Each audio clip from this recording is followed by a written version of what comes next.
every American citizen must have an equal right to vote. The administration of elections is primarily a state and local responsibility. Whether you voted for the very first time or waited in line for a very long time, by the way, we have to fix that. Hi, welcome to High Turnout, Wide Margins. This is Brianna Lennon. I'm the county clerk in Boone County, and with me is my co-host, Eric Fay, Director of Elections in St. Louis County, Missouri. And today we are really excited to have Halei Watkins from King County in Washington, and she's going to be talking to us about communications, social media, and the vote-by-mail system that King County has been perfecting over the last 10 years. So welcome very much to the show. Thank you for having me. So we always start out with the same question. How did you end up working in the elections field? So I have been the communications specialist with King County Elections now for almost 2 years. And in the 10 years prior to that, I worked on actually the other side. So I was in campaigns before I started working in elections. I did communications work on campaigns kind of across the board, everything from paid communications. So, the digital ads, the junk mail, political mail that we all get. I was responsible for writing some of that wonderful junk mail, radio ads, TV ads, kind of all of those things, as well as kind of the general strategy of the communications from campaigns. About 2 years ago, I started a family and was looking for something maybe a little more stable and a little less crazy than campaign politics, and just ran across King County Elections. It felt like a really good fit. I was really interested in making the leap to government work and had been kind of looking around. And when I met with the team at King County Elections, it just felt like that was the place for me to be. They were really looking for somebody who had kind of a more strategic communications background like I was coming in with. So it was just kind of a match made in heaven. And I've been here 2 years now.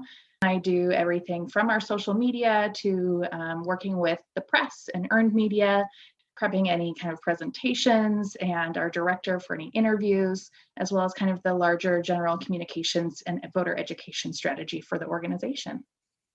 So I'm sure you had, going into 2020, an idea for the kind of communications and education you wanted to put out. How did you have to adapt to that? Did you have to kind of change the strategy as you went along?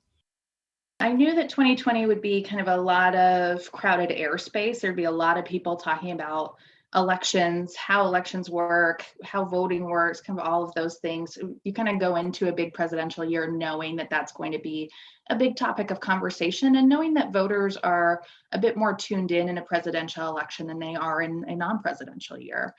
And it was really for me about how do we make sure that our information, which is the information right from the source, we are the folks who can tell you this is exactly what you need to do to make sure your vote counts. What's our hook, and how do we stand out from kind of that larger narrative around a presidential election? Early in 2020, we started throwing around this idea for a Hit 90 campaign. And what we mean by that is a Hit 90% turnout campaign. In King County, being vote by mail, we tend to have some of the highest turnout in the country anyways. And at the 2016 presidential election, we were at 82% turnout.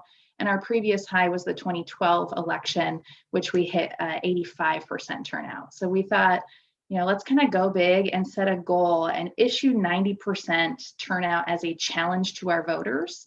And really kind of that gave us an umbrella of a communication strategy that we could really work through and work with. That gave us the opportunity to be like, okay, King County, we're going to hit 90%. Here's what we need to do to make that happen. Ultimately, we didn't hit 90%. We got to 86.5%, which is still a record for us. But Hit 90 was kind of that hook for all of our media coverage. It was the direction for most of our social media campaign. And it was the direction that we went with all of our paid communications, so our digital ads and print ads and newspapers as well. And it was really thinking about how we stand out. I think it's maybe relatively unique in the election administration world for a local election authority, a county election office, to dedicate funding to try to promote voter turnout.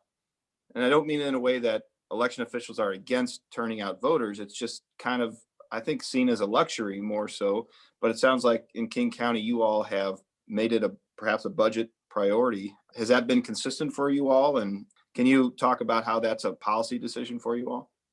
Yeah, I think that's a great way to put it. We are very committed to, I think, call it a larger bucket than just voter turnout, because really it comes down to voter education. If we're going to hit those high turnout goals, I think as election administrators, we want to see high turnout. I think and hope that's exciting to all of us to see our voters turn out and feel heard. And really that comes down to voter education. If voters feel confident, understanding how the system works, both in receiving their ballot, voting their ballot, getting their ballot back in, but also that kind of confidence in what happens behind the scenes, we see voter turnout raise as kind of an indication of voter trust in the system. So really that bucket is voter education.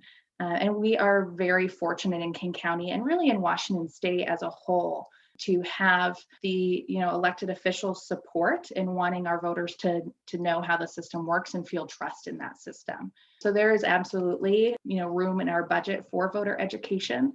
We also, in addition to kind of this communication side, we have a program that we're really proud of called the Voter Education Fund, which is the first of its kind public philanthropic partnership with the Seattle Foundation, where we actually help fund and train community-based organizations to go out into their constituency-based communities and do voter education work on the ground. And that has a focus on communities that tend to be lower voter turnout. So communities of color, non-English speakers, those with disabilities, young people, kind of all over the map are these specialized community organizations that are already doing the work. And we help provide them with the capacity and the infrastructure to do voter education and civic engagement work on top of their already existing service work. One of the things too, in addition to having a budget for advertising and campaigns like that, lots of places, Boone County included, don't have a budget for a dedicated communications person as well. So I know that that has a huge impact on the type of work that can be put out. First, I'm curious what you work on in order to accomplish those goals and the campaigns that you've been managing. My average day really looks like, I would say, a pretty 50-50 split between kind of responding to things as they come in, as well as kind of working on larger term campaigns and projects. So I am our department's first line of contact with the media. So I'm kind of not every day, particularly between elections, but definitely every day during an election period, and really kind of August, September, October, every single day, we're hearing from somebody in the media asking questions large and small. A big part of my job is being asked questions and then finding the correct person who can answer that question, getting that answer from them and kind of regurgitating that out to our local media partners in a way that makes sense to the non-election technical folks. I also do a lot of our internal communication. So, things like keeping our staff up to date and doing staff newsletters and updates, sending along any press clips so that folks kind of know what is happening, which I think our customer service folks feel really appreciative of. I help our customer service team as well with their talking points, making sure that they have what they need to explain things over the phone in a clear and concise way for our voters. And then kind of outside of those things is these kind of longer, larger term projects around these voter education campaigns, really. And really, they don't change that much year to year, largely because our election system doesn't change that much year to year. We were, set up really well to run an election in the pandemic, for example. We didn't have to have broad sweeping changes to the way that our elections run. We were already universally vote by mail. You already get your ballot in the mail. You already have to sign it and return it to us. There were no changing deadlines or moving targets or fundamental changes in the way that our elections were run this year or in 2020, which was really helpful. So it's really thinking about how we can package those things, how we can reach the folks that still are not getting the message. As we are a county of 2.2 million residents and 1.4 million registered voters. It's a lot of folks we have to be talking to. Not everybody hears the same message in the same way and absorbs it. So a lot of my job is thinking through, how are we reaching communities that we haven't reached before? How are we talking about our elections and what happens behind the scenes and kind of front of house in a way that makes sense to your average person? And then of course responding to questions as they come in, both from the public and from the media as well. It's a big job. It's a lot of work to do. It would be, I think, for our agency kind of impossible to do it without a dedicated communication staffer. I will say though, many counties in Washington state, many of our partners, we have 39 counties in Washington. Very few of them have a communication staffer like me on staff. Many of them have somebody who plays dual roles. Maybe that's community engagement and communications. Many times it's just the county auditor who's running point on communication. So, folks make it work in the way that works best for them. Being King County, we do have Seattle right at the heart of our county, which does make us the largest media market. And so we are often the first ask in Washington state for how things work, which is why it's really important for us to have a role like mine. You mentioned your work with the media, obviously a very big part of your job. I'm curious, do you do any proactive things with local media in your market? Yes, absolutely. We really consider, especially our local media, to be a really key partner in transparency around our elections. It's really important for us to provide access, not just when they reach out, but to do what we can to help make sure that they have the information that they need ahead of time as well. So I think one of my favorite examples of this was ahead of our presidential primary back in March. That is the only election in Washington state in which you have to declare or pick a party preference. We don't register by party here in Washington. And Washingtonians are very, very suspect about having to tell anybody what their political party is. We heard from a lot of voters, they were very upset about it.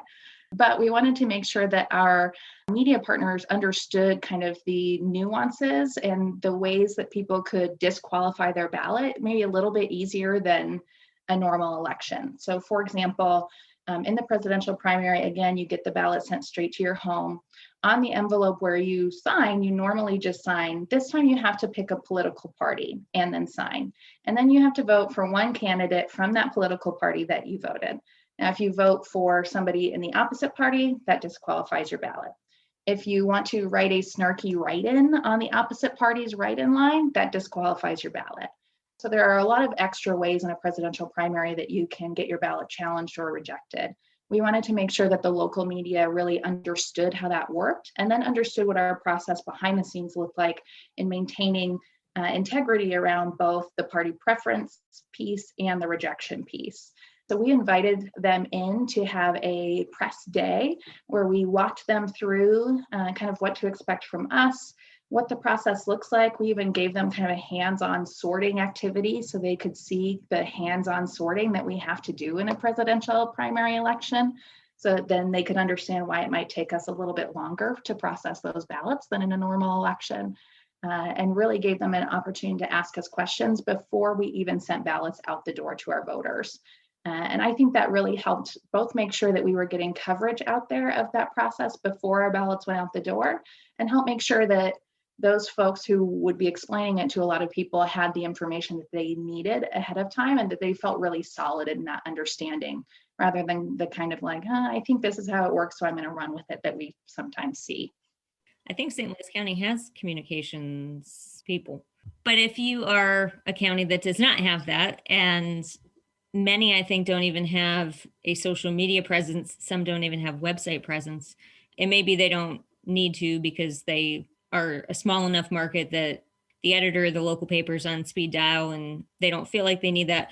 But for a county that might just be starting out, especially after 2020, and hearing how important it is to have ongoing communication and transparency and provide different avenues for voters to be able to get in contact with them, what advice do you have, and what kind of investment do you think is necessary in order to do it well? The first thing to think about is both what your goals would be around this kind of communication, and then thinking really realistically about the resources that you have to put to it. It doesn't have to be really even a big dollar amount. Can you carve out a couple hours a week to spend on social media? Social media, I think, would be kind of the first place to go to build a communication strategy. Voters are already on social media. There is already information about elections on social media. And when you are not there and don't have a presence, then you're kind of missing out on an opportunity to reach voters where they are already at. In King County and many of our colleagues operate primarily on 3 platforms, on Facebook, Twitter, and Instagram. You don't necessarily have to operate on all 3, although they do have different audiences. So again, kind of thinking about what your community looks like can be really helpful in determining, do I need to be on just one? Do I need to be on all 3? Facebook is getting older and older, I would say. The average Facebook user is over 40 at this point, but there's a lot of really valuable content on Facebook, and people actually read Facebook posts and share important information into constituency and neighborhood-based groups, which is where we find that very helpful. Twitter, it tends to be a bit younger, and it's a really great way to reach media. Reporters are all on Twitter for the most part, and to put out kind of quick action alerts, quick updates on what's happening. Twitter moves a lot faster, and I would say of the 3 platforms, for me, Twitter is the biggest time suck, because you have to be posting kind of 3 to 5 times a day. We get most of our questions coming at us from social media through Twitter, and it does take quite a bit of time. If you are not in a media-heavy county or media-heavy jurisdiction, I think you can largely skip Twitter at this point. And then Instagram is, in my opinion, the most fun platform to be on. It's often kind of the safe space of social media. It's largely a photo and video driven platform, so there is that piece to think about it with. You do have to have some kind of graphic to go with whatever you're posting, but negative comments are much fewer and further between on Instagram than any other platform that we see. And there's a lot of fun features on Instagram if you want to get creative and do have a little bit more time to spend. We do a lot of Instagram stories, for example, of kind of behind the scenes. So I will go up to our ballot processing floor, film our sorting machine with ballots flying through, for example, and post that on our Instagram stories with kind of an explanation of what's going on. So Instagram can be a bit more fun. I would say if you only have time for one, to focus on Facebook, because that is where the vast majority of folks will be. Even younger folks who are not on Facebook as often, many of them still have Facebook profiles and will check it occasionally. Mom can share a Facebook post with them about how to get their ballot if that's helpful to them. So that's where I would focus. But it can be really, really tough. I would say I am our only communications person in King County. If I had my way, we would hire somebody just to focus on social media. It can be that big of a job. I would also say to really, think realistically about what your presence is going to be like. Elections offices, government departments, we're not going viral on social media, and that's okay. All you need to do is kind of slow and steadily build up a presence by putting out good information, tag local news sources, share it out as much as possible. Ask if you have any, community partners. Does the library have a page and they can share out your post? Do other departments in your jurisdiction have pages where they can share out your information? Especially around election time, we saw a lot of folks who were willing to either share our content or put out a message similar to our content, just about deadlines and what to expect and kind of those basics 1, 2, 3 of voting, to help make sure that folks have the information that they need. I would say that if you are going to be on social media, to be prepared to get questions. You certainly don't get a flood of questions every single day on social media, but in the run up to an election, during an election period or an early voting period, you probably will get some questions. So make sure that if you are going to be posting, that you are able to carve out some time to answer those questions as they come in as well. You mentioned some of the things you do about taking video of ballot sorting and stuff like that to try to have content to put out on social media and things. One challenge that I found when we first started having a dedicated PIC here in St. Louis County was making sure that that person was tied into what was going on throughout the whole office and all of our operations. How do you make sure you understand what everybody's doing? So 1, you can answer questions. 2, you can make posts about cool stuff going on, stuff like that. Yeah, well, it was a lot easier when we were all in the office together pre-COVID. Working from home, it is a bit more of a challenge, but when I first started, I used to just get up from my desk and go make the rounds. I'd go walk the ballot processing floor and be like, hey guys, what's going on up here today? What have you got for me? But I think beyond that, it's really about having solid relationships with my coworkers. I am in a lot of our planning meetings. I'm in a lot of our, kind of daily or weekly update meetings so that I understand what's happening at the organizational level as much as possible at all times. Sometimes I'm in meetings that are, leadership meetings or manager and supervisor meetings. I'm not a manager or supervisor, but sometimes I do need to be in them to know what's going on so that I can answer questions and have a pulse on the organization. It is really important that if you're going to have somebody in this role, that you have trust in them as well to give them access to what they need to have access to, which is a lot of things if you're going to have kind of that steady stream of interesting content. Speaking of the process, King County in general has a lot of experience with vote by mail. And you mentioned earlier that COVID hadn't really impacted the way that elections were run because of having so much experience working on vote by mail and having voters used to it. So can you explain a little bit for counties that have not done a vote by mail election before? Can you speak a little bit about how voters' perceptions have been and what has been kind of fine-tuned in King County over the years? Yeah, absolutely. Let me start by giving you a little history of vote by mail in Washington state. So we have been voting by mail and voting absentee for a really long time. We have had no excuse and permanent absentee in Washington state since the mid 80s. And in 2005, the legislature made it possible for counties to choose to go entirely vote by mail. King County, we're by far the largest county in the state. We're responsible for about a third of our state's voters. We made the move in 2009, and then the last holdout to have polling places made the move in 2011. Since then, every single county in Washington state has been entirely universally vote by mail with no polling places. So our voters have had a solid 10 years to really get used to this. But even before we made the move, about 85% of our voters were already opting to vote absentee with that no excuse permanent absentee process, which I think made our transition a little softer than some of the transitions that some other counties around the country have had to make this year, in that so many of our voters were already voting by mail. It was a pretty smooth transition for us. And then perception wise, now our voters, I think, overwhelmingly love to vote by mail. We hear constantly from our voters that they love getting their ballot in the mail. Sometimes they don't even know an election is coming up, and then they get that ballot in the mail and they're like, oh great, now I need to vote for my school bond or the fire district or whatever the special election is, where they would not have even known to turn out in person. I think that's part of why our turnout is so high. And we hear from folks all the time that they love to, kick their feet up on the couch, have their cup of coffee or have their glass of wine, whatever it may be, and really take their time to vote. There's no, rushing into a voting booth. There's no waiting. There's no feeling rushed to pick a candidate that you haven't done research on.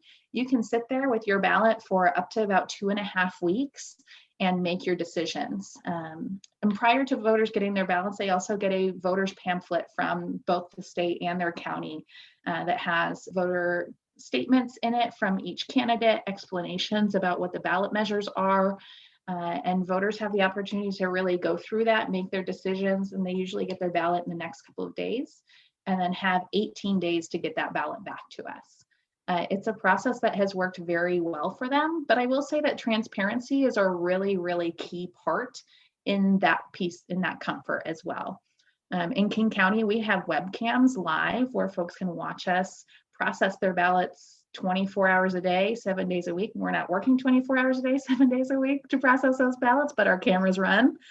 And then I think another big piece of the kind of transparency puzzle is that in a vote by mail environment, all of that processing is happening in one place. There's not hundreds of polling places. Tabulation happens in about 400 square feet for all of our 1.4 million voters. And you can watch it live on camera. But I do think that that piece helps build that trust, which then helps build the perception around vote by mail in a very positive way.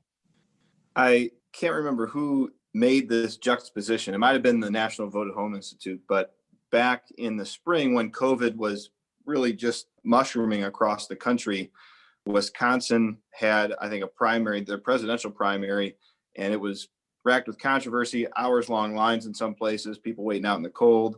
And there was Washington State, I think, having their primary at about the same time. No issues, everybody, voting by mail, voting at home kind of thing. You already said there's a high level of confidence in the system in Washington State, but do you think that juxtaposition kind of brought home the message to Washingtonians that this really is a good system and, it's secure, that kind of thing? Absolutely. I think that we heard in the 2020 election from more voters than ever about how grateful they were for the way that we vote, right? We all saw that national news that played out really, from March all the way through November of, voters waiting in line for 4, 6, 8, 10, 12 hours in places around the country, of being turned away from their polling places for whatever reasons. And we just heard from so many of our voters that they were thankful and grateful for the way that we vote, and that they already knew that our system works and works well, because it's not just the presidential election we're running that in. We're running that same process for, every race up and down the ballot, 4 elections a year, every year for the last decade. Even though it's been happening for a solid 10 years, is always looking for ways to kind of improve the system. What are some of the things that are kind of tips and tricks for anyone that is either doing vote by mail or maybe thinking about vote by mail? It's definitely been an evolution. We didn't start on day one of universal vote by mail being where we are right now. In King County and in many of the counties across Washington State, we are very fortunate now, 10 years down the road, to have facilities that are maximized for vote by mail. In King County, we took our facility down to the studs when we moved in, and it was rebuilt specifically to process vote by mail elections in a secure way. We worked with consultants who do security for casinos, for example, on how to get our second floor locked down. And for us, I think, we are constantly looking for efficiencies. There are hundreds of ways we have done that. And I would encourage jurisdictions to reach out to King County as well if they're interested. In early 2020, as the pandemic hit and grew, we had about 20 jurisdictions around the country reach out and ask us, oh my gosh, how do we do vote by mail? And at that point, we pulled together a toolkit that include things like checklists and procedures, and we shared that out with the jurisdictions that asked. So please feel free. We still have that toolkit. We are happy to share it with other folks. And I would also say that investing in things like the equipment to do vote by mail is really critical. If we were to try to process our vote by mail ballots by hand, it would take us months to do that. And we don't have months before certification happens. And really finding vendors that know what they're doing and that you can trust to work with you throughout the whole process is really, really critical. We have a high level of trust in our vendors, and we've been partnering with them now for almost 10 years. And really feel like that has helped smooth out any bumps along the way. But there is so much technical that goes into running a strong vote by mail election. I could not even cover it all. How are you going to verify signatures? In King County, we do that all with human eyes. There's also the option to go with a signature verification software, which many counties use. Well, how are you maintaining your voter rolls in a way that, keeps them kind of up to date minute by minute as much as possible, so that when you're pulling that big file to get it printed and send those ballots out, that you have the best addresses for people. And then I think it was really important for us as a county as well to think about what we do in-house versus what we contract out. So we contract out things like printing, insertion of our ballots. Then our printer is also the mail house who gets those delivered to USPS to get them out the door to our voters. Many other things we do in-house. So we bring on anywhere from 200 to about 600 temporary staff every single election period to help us process an election. But many of those temporary staff are folks who come back election after election after election, and who, even though they only work for us temporarily, have been doing this for a long, long time and are experts in their piece of the puzzle. And again, I think one of the best things about vote by mail is that all of that processing happens in one place. So all of those temporary staff are not sent out into the world to polling places. They are managed, trained, and overseen in one spot by leads and supervisors through every step of the process. A big component I know of vote by mail systems in many places, I know in Washington, are the ballot drop boxes. Probably a pretty large percentage of your voters return the ballots that way. I was talking to Rick Barron from Fulton County, Georgia, and he mentioned to me that the folks that go around and collect the ballots from their ballot drop boxes were being harassed by people on occasion. What kind of security do you have for the folks that go collect your ballots? And was there any harassment up in your neck of the woods? We are very fortunate, and this could be again that we're 10 years in at this point, but our Dropbox collection staff did not face much or any real harassment this year. We had a lot of questions from the media and a lot of concern ahead of time that our staff would be harassed or that drop boxes would somehow be sabotaged. Only incident that we had was we had one box where somebody tried to stuff feces in the little slot. So that was pretty not great to deal with. Our staff did have to go out and clean that up and make sure the slot was clear. But it's certainly not what folks predicted would happen.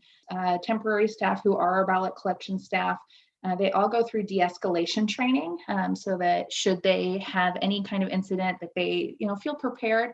We also, again, have ballot collection leads and supervisors. So if they have any issues whatsoever while they are out there, to get back in their van, lock the door, call the supervisor will come out on staff. For the presidential election, because things were so tense and there was so many concerns around the country, we did hire plainclothes security staff to staff each of our drop boxes the day before election day and on election day themselves. We also had King County elections staff members at those boxes. We had no issues to report. We didn't have any single Dropbox or Dropbox attendee that got harassed. We didn't have any cases of voter intimidation at our Dropboxes, which is another thing that we were prepared for. We do make sure that when we send folks out that they look very official, right? So they are in orange vests. They have on aprons that have our vote logo on them. They have badges with identification because we will sometimes get a voter who's like, well, were they supposed to be there? So we try to make it as clear as possible that this is not just a random person that somehow broke into a 2,000-pound steel box, but that they are supposed to be there and they are there to do a job. If you're interested in what Dropbox collection looks like, head to our Instagram page. I've actually done a couple of ride-alongs with our Dropbox collection team, and it's in our Instagram story highlights, so you can watch what that looks like. What advice or suggestions would you give to other election authorities that are thinking about having a dedicated person to public information or want to expand their public information role? What would you say? I would say, and obviously I'm biased as the public information person, but I would say that I believe it's a really important bucket to either have somebody dedicated to, or I totally understand many jurisdictions can't dedicate an entire person to it, but to dedicate some time and thought to it. Voter education is really critically important. I personally believe that the right to vote is great, but if you do not understand what you need to do to cast your ballot and make your ballot count, then the right laws are kind of moot. If you cannot access the right, it's not there for you. So voter education, I think, is really, really key. And you can spend all day worrying about getting, incredibly fancy and sophisticated with your communications. You don't need to worry about being that sophisticated.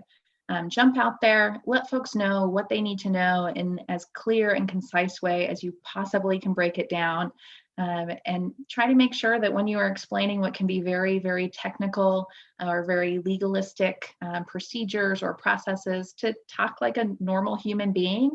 Often when I am workshopping something, I will talk to my husband who has no idea about anything about elections and be like, does this make sense to you? Can you repeat this back to me? What did I just tell you? Or have, sometimes I'll do that with my mom or a friend, somebody who's just not in this world, to make sure that the way that I'm talking about something and trying to explain it makes sense to somebody who is not entrenched in this work 24 hours a day. While we are normal people, we are also not normal people. We are not your average voter. And so, holding that in mind as you are thinking about how you communicate with the general public is really, really important. And you can keep things simple. Communications is very, very scalable. All right, thanks everybody for tuning in to another episode of High Turnout, Wide Margins. We were really happy to have Halei Watkins from King County, Washington with us this episode. Hope you tune into the next, what is to be the extremely exciting episode of High Turnout, Wide Margins.